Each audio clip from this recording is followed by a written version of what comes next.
वक्त की बड़ी खबर का रुख करते हैं। बीजेपी कोर ग्रुप की बैठक खत्म हो गई है। अध्यक्ष जेपी नड्डा के आवास पर यह बैठक चल रही थी। गृह मंत्री अमित शाह इस बैठक के अंदर मौजूद थे और इस वक्त की बड़ी खबर, चुनाव प्रभारी प्रहलाद जोशी, प्रदेश प्रभारी अरुण सिंह बैठक में मौजूद, सह प्रभारी विजय राहटकर, प्रदेश संगठन महामंत्री चंद्रशेखर बैठक में मौजूद, वसुंधरा राजे, केंद्रीय मंत्री गजेंद्र सिंह शेखावत, कैलाश चौधरी बैठक में मौजूद, अर्जुना मेघवाल, प्रदेश अध्यक्ष सीपी जोशी, नेता प्रतिपक्ष राजेंद्र राठौड़ बैठक में मौजूद। इसके अलावा कुलदीप सिंह बिश्नोई भी बैठक के अंदर मौजूद थे। बीजेपी का मिशन राजस्थान, और जिस तरीके से एक के बाद एक बैठकें चल रही हैं, माना जा रहा है कि एक फॉर्मूला जल्द तैयार होगा। हालांकि जिस तरीके से बीजेपी के अंदर से जानकारी सामने आ रही है, सीधा कहा गया है कि किसी को ऐसे टिकट नहीं दिया जाएगा कि ये मेरा है, या इसको इसलिए टिकट ना दिया जाए क्योंकि ये मेरा नहीं है। जो भी है वो बीजेपी के हैं, जो भी है वो कमल के हैं, और इसलिए जो जिताऊ होगा उसको टिकट दिया जाएगा। माना जा रहा है कि 50 से 60 प्रत्याशियों के नामों की घोषणा हो सकती है, जिनमें ए श्रेणी की वो सीटें जहां बीजेपी हारती नहीं, जहां मजबूत दावेदार हैं, जहां एक से ज्यादा नाम नहीं है। दूसरी वो डी सीटें जहां बीजेपी के लिए जीतना मुश्किल रहा है, हमेशा मुश्किल रहा है, वहां के समीकरण बीजेपी के पक्ष में नहीं रहे। उन सीटों पर भी ऐलान किया जा सकता है। इस वक्त की बड़ी खबर, ये तस्वीरें आपको दिखा रहे हैं, बैठक के दौरान की तस्वीरें हैं। राजस्थान का मिशन राजस्थान और बीजेपी कोर ग्रुप की बैठक खत्म हो गई है। अध्यक्ष जेपी नड्डा के आवास पर बैठक हुई है। गृह मंत्री अमित शाह मौजूद, इसके अलावा चुनाव प्रभारी प्रहलाद जोशी, प्रदेश प्रभारी अरुण सिंह, सह प्रभारी विजय राहटकर, प्रदेश संगठन महामंत्री चंद्रशेखर बैठक में मौजूद, वसुंधरा राजे, केंद्रीय मंत्री गजेंद्र सिंह शेखावत, कैलाश चौधरी, अर्जुना मेघवाल, प्रदेश अध्यक्ष सीपी जोशी, नेता प्रतिपक्ष राजेंद्र राठौड़ बैठक में मौजूद। इसके अलावा कुलदीप सिंह बिश्नोई भी बैठक के अंदर मौजूद, और बैठक में मौजूदा नेताओं का निकलना भी शुरू हो चुका है। बैठक खत्म हो गई। ये तस्वीर आपको दिखा रही है कि करके नेता अब बैठक से निकलते हुए, रवानगी लेते हुए। हालांकि दो तरीके की इंफॉर्मेशन फ्लो हो रही है। एक तो ये कि मुमकिन है कि आज टिकट को लेकर कोई लिस्ट जारी हो जाए, दूसरी है कि प्रधानमंत्री के दौरे के बाद मुमकिन है। मेरी सहयोगी और दिल्ली न्यूज एडिटर अदिति नागर जुड़ गई हैं। अदिति, बैठक खत्म हो गई, इनसाइड स्टोरी क्या है? देखिए, आज की बैठक और कल की रात, कल लगातार बैठकों का दौर रहा, फिर आज की बैठक हुई। दरअसल सीधा बात यही है कि जो 55 नाम है उसमें से लगभग नाम तय हो चुके हैं और उनकी लिस्ट तैयार हो जाएगी आज। लेकिन अभी भी इसी बात के संकेत सामने आ रहे हैं कि ये लिस्ट 14 दिन के लिए रोक दी जाएगी और 14 दिन बाद नवरात्रि में इसको रखा जाए। हालांकि जैसा आपने कहा कि दो तरह की बातें चल रही हैं, संभवतः आज रात को भी ये लिस्ट आ सकती है। लेकिन आपको बता दें कि राजस्थान और छत्तीसगढ़ की दोनों की ही कोर कमेटी की बैठक हुई। कई नामों पर इस तरह से विजेंद्र चीजें हो रही हैं कि कल जिस नाम पर सहमति बन गई, आज उस नाम को कई बार होल्ड भी कर दिया गया, क्योंकि पूरे एक इलाके के, अगर एक लोकसभा में 8 विधानसभाएं हैं तो एक इलाके में अगर जाट है तो उसका क्या इम्पैक्ट होगा, और तो पूरे तरीके से जातीय समीकरण को देखते हुए, समझते हुए एक एक चीज को आगे रखा जा रहा है। और सबसे बड़ी बात है कि इन 55 में से लगभग 42 से 43 सीटों पर मोहर लग चुकी है। सिर्फ 13 ही सीटें थी जिन पर मोहर नहीं लगी थी। ऐसे में उम्मीद जताई जा रही है कि 55-56 सीटें अनाउंस कर दी जाए। सवाल ये है कि वसुंधरा राजे ने खुद अमित शाह से ये बात कही थी, कई नेताओं ने ये बात कही थी कि हमको इंतजार करना चाहिए, और इंतजार कब तक का, जब तक कि श्राद्ध से हम बाहर ना आ जाए तब पहली लिस्ट हो। तो ये देखना होगा कि कब होगा। लेकिन आज की बैठक, और आपको बता दें, इस श्राद्ध पक्ष के बीच में ये तो रणनीति नहीं कि भाई हम श्राद्ध पक्ष क्या के होल्ड करेंगे, और मुमकिन है कांग्रेस उस दौरान एक लिस्ट जारी कर दे और उस लिस्ट के जारी होने के बाद रणनीति बनाने में आसानी हो कि किस जाति से किस क्षेत्र में किसको उतारा गया और उसके खिलाफ किसको मैदान में उतारा जाए तो ज्यादा मजबूत हो। देखिए, ये इसलिए नहीं होगा, पहले ऐसे ही होता था। पहले कांग्रेस इंतजार करती थी भारतीय जनता पार्टी का और भारतीय जनता पार्टी इंतजार करती थी कांग्रेस की लिस्ट का, और उस लिहाज से तो कई ऐसी सीटें जिस पर इंतजार करना है कि कांग्रेस क्या चाहती है, उन सीटों को रोक लिया गया है। लेकिन ये 55 सीटें दो तरीके की हैं। एक ए कैटेगरी जिसमें कोई संशय नहीं, सामने कोई भी हो, हमारा प्रत्याशी जीतेगा, और एक डी कैटेगरी जिसमें हम कभी भी जीतते हुए नहीं आए, और हमें लगता है कि यहाँ पर सबसे अच्छी दमदारी जिसकी होगी उसका नाम तय है। तो आप मान लीजिए कि ये जो पहली लिस्ट है, इसका कांग्रेस की लिस्ट से कोई लेना देना इसलिए ठीक नहीं है क्योंकि कैटेगरी ए और कैटेगरी डी है। अब बस सवाल इस बात का है कि एक और बात है, ऐसा नहीं है कि सारे लोग एक ही पेज पर हैं, सबने अपनी अपनी राय रखी और सबकी राय भिन्न है कई मुद्दों पर, लेकिन जब एक साथ बैठते हैं तमाम मुद्दों पर बात होती है जिसकी बात लॉजिकल लगती है, फिर आखिरकार उन बातों को सर्वे से मेलजोल किया गया है और मेलजोल के बाद सर्वे में जो विनेबिलिटी हुई है उसके लिहाज से टिकट पैनल फाइनल किया गया है। अब छत्तीसगढ़ की बैठक शुरू होगी, छत्तीसगढ़ के कोर ग्रुप की, और फिर शाम 6 बजे आप तस्वीरें देखेंगे कि तमाम लोग वहां पहुंचेंगे। 7 बजे प्रधानमंत्री मोदी आएंगे, 2 से सवा 2 घंटे ये बैठक चलेगी और अब उम्मीद है कि 24 घंटे में लिस्ट आती है या 14 दिन का इंतजार करना होगा। अदिति, एक और सवाल ये कि क्या कोई सांसद भी इस पहली लिस्ट का हिस्सा हो सकता है? देखिए, 2 तरह की बात चल रही है, क्योंकि ये ए कैटेगरी और डी कैटेगरी की लिस्ट है, तो संभवतः इसमें पहले नाम में वसुंधरा राजे का इंतजार, इसमें वसुंधरा राजे का नाम इसमें आ सकता है, क्योंकि ए कैटेगरी का जो सबसे एक A+ कैटेगरी नाम है वो वसुंधरा राजे है, जहां से वो निसंशय जीतेंगी। लेकिन कुछ दिनों पहले तक ये संशय था कि रमन सिंह, वसुंधरा राजे और शिवराज सिंह को टिकट मिल रही है या नहीं। छत्तीसगढ़ में रमन सिंह को लेकर संघ और सर्वे का यही मानना था कि उनको टिकट नहीं दी जाए, क्योंकि वो जिताऊ नहीं है और वो पुराने वाले इम्पैक्ट से छत्तीसगढ़ में भाजपा बाहर आना चाहती है। पुराने 15 साल की जिस तरीके का इम्पैक्ट बना हुआ है लोगों के दिल में, उससे बाहर आना चाहती है। लेकिन वसुंधरा राजे का केस अलग है। वसुंधरा, हम अब इस तरह की चीजें निकल कर आ रही हैं कि पहली लिस्ट में वसुंधरा राजे का नाम हो सकता है, पहली लिस्ट में वो नाम, जैसे कि अशोक परनामी का भी नाम आ रहा है, पहली लिस्ट में वो सारे नाम हो सकते हैं जो ए कैटेगरी, जो निश्चित तौर पर जीतेंगे। लेकिन सांसदों का जहां तक जिक्र है, फिलहाल नजर नहीं आ रहा कि कोई सांसद आए, लेकिन क्योंकि भारतीय जनता पार्टी है, उनकी स्ट्रैटेजी अलग है। ये बात तो पहले बता दी गई है कि कोई कैबिनेट मंत्री नहीं होगा, हालांकि उसके बाद बहुत सारे इस तरह की चीजें निकली थी कि अर्जुन राम मेघवाल भी लड़ रहे हैं तो गजेंद्र सिंह शेखावत भी, लेकिन अभी फिलहाल दोनों को ही कोई बात नहीं कही गई है कि आपको लड़ना है। अब इसके पीछे मुझे याद है कि मैंने जब फग्गन सिंह कुलस्ते जी से बात की थी मध्य प्रदेश में, जब उसका नाम आया या कैलाश विजयवर्गीय से, तो दोनों ने ये कहा कि हमें बताया भी नहीं गया था और हम लड़ना भी नहीं चाहते थे, लेकिन और खास तौर पे नरेंद्र सिंह तोमर जी ने भी यही कहा था, लेकिन उनको पार्टी ने निर्देश दिया और वो लड़ रहे हैं। तो ऐसा ही कुछ सरप्राइज यहाँ पर भी देखने को मिलेगा, क्योंकि दोनों ही पार्टियों के लिए अगर चुनाव जीतना है तो क्राइटेरिया विनेबिलिटी से ज्यादा ठीक वैसा ही है जैसे सही प्रत्याशी उतारना। तो ऐसे में बहुत ज्यादा समीकरण बदलते बिगड़ते यहाँ पर एक भी प्रत्याशी के गलत होने से दिख रहे हैं।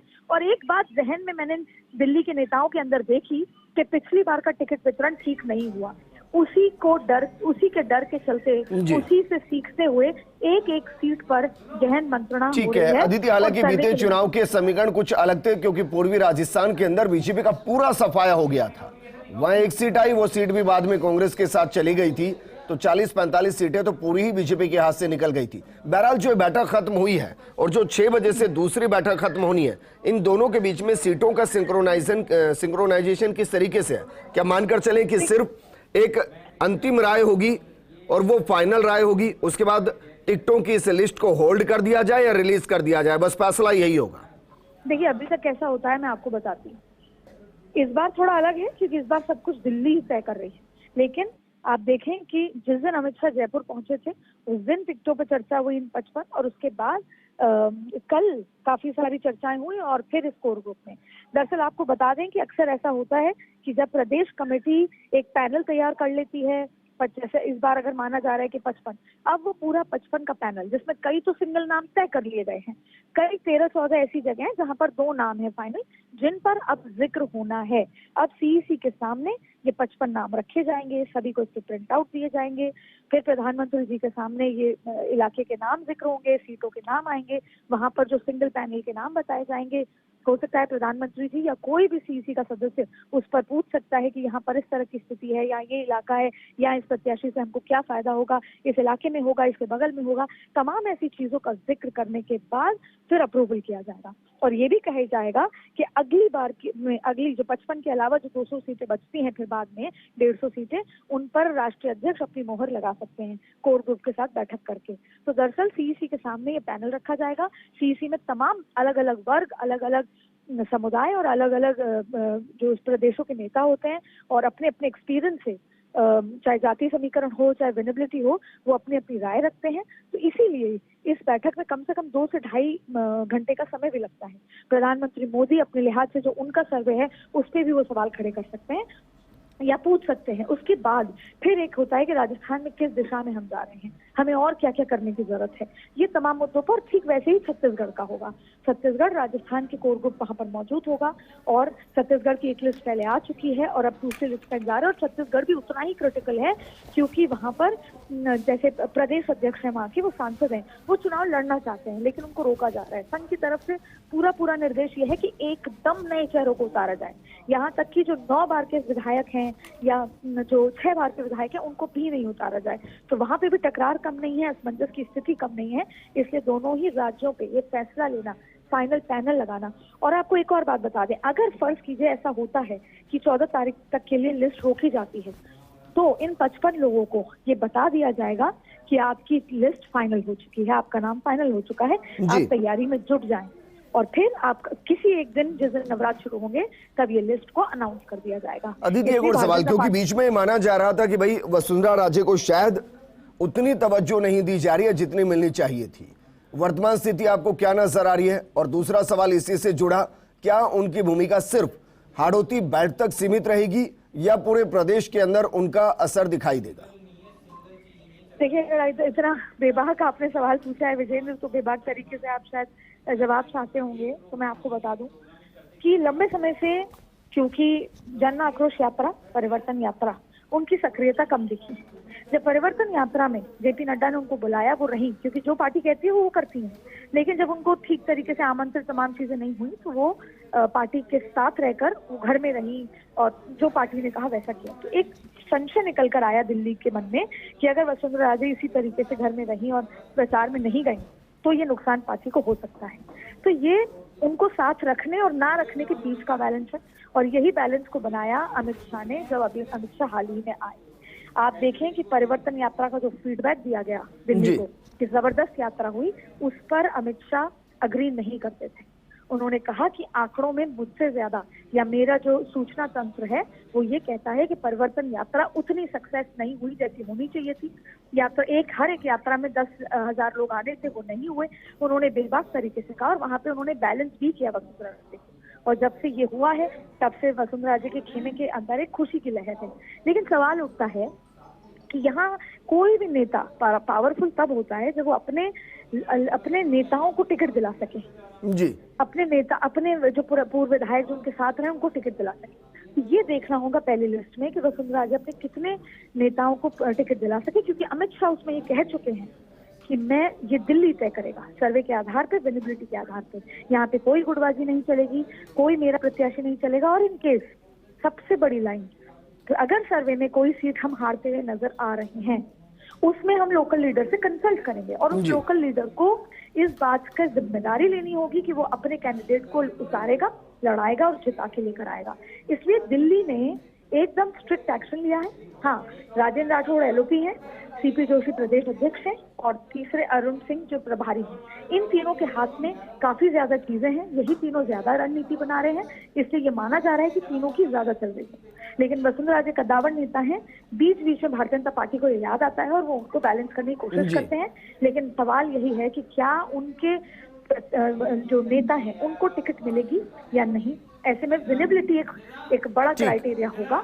अदिति, एक और बात, शुरुआत में कहा गया था कि भाई 25 सांसद जो हैं उनको टास्क दिया गया है कि अपने अपने क्षेत्र के अंतर्गत आने वाली जो 8 विधानसभा सीटें हैं उनमें जिसकी जैसी परफॉर्मेंस होगी, यानी कि जितनी उन 8 सीटों में से बीजेपी का कमल खिला पाएंगे, उस आधार पर 2024 में उनको सीट दी जाएगी।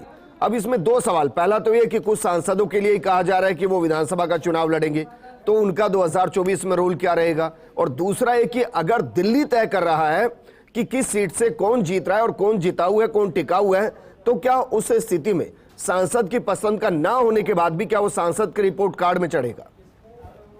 देखिए, जो आपने सवाल पूछा है ये एक डिबेट का इशू है।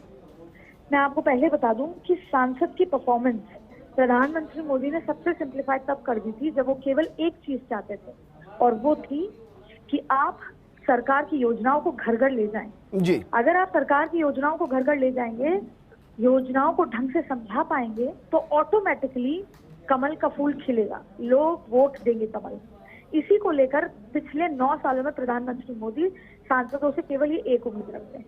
और जाहिर तौर पे जब उन सांसदों के विधानसभा का चुनाव, उनके स्टेट का चुनाव होता है, तो उन सांसदों से उम्मीद होती है कि कम से कम आप अपने उस 7-8 जो विधानसभाएं वहां पर कुछ बेहतर कर पाएं, और उसके लिहाज से आपकी रिपोर्ट कार्ड भी होगी।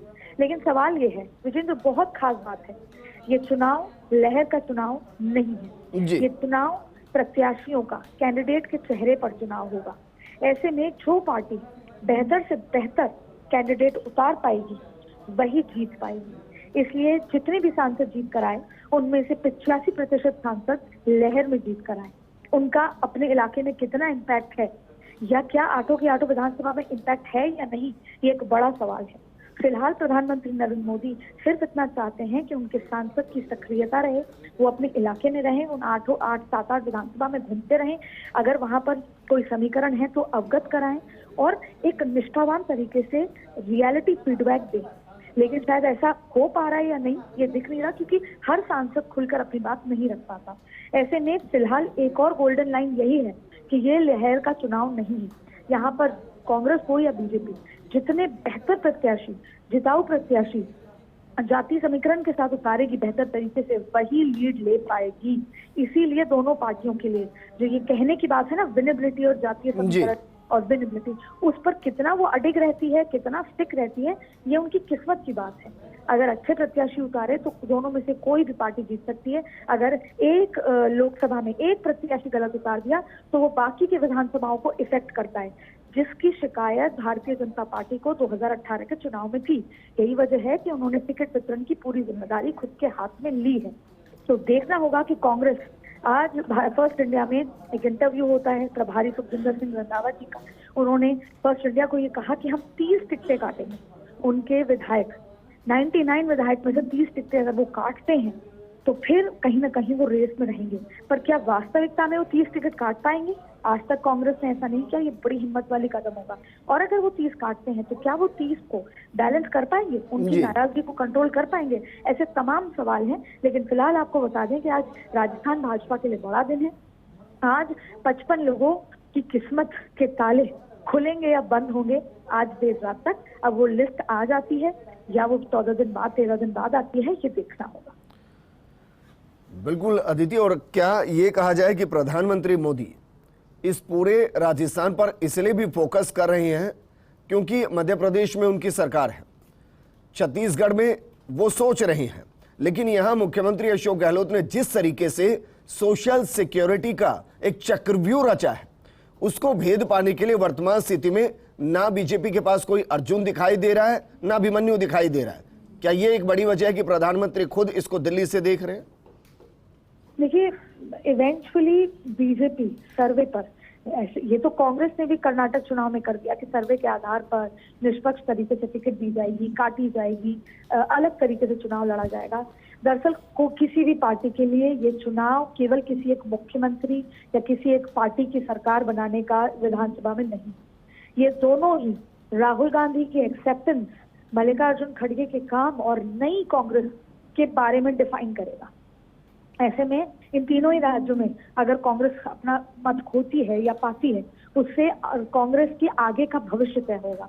ठीक उसी तरह भारतीय जनता पार्टी के लिए ये तीनों ही राज्य इतने ज्यादा खास हैं कि वो साख की बात है, क्योंकि ये नैरेटिव सेट करेगा 2024। जब भी चुनाव होता है उसके 6 महीने में दूसरे चुनाव होते हैं तो उसका इम्पैक्ट देखने को मिलता है।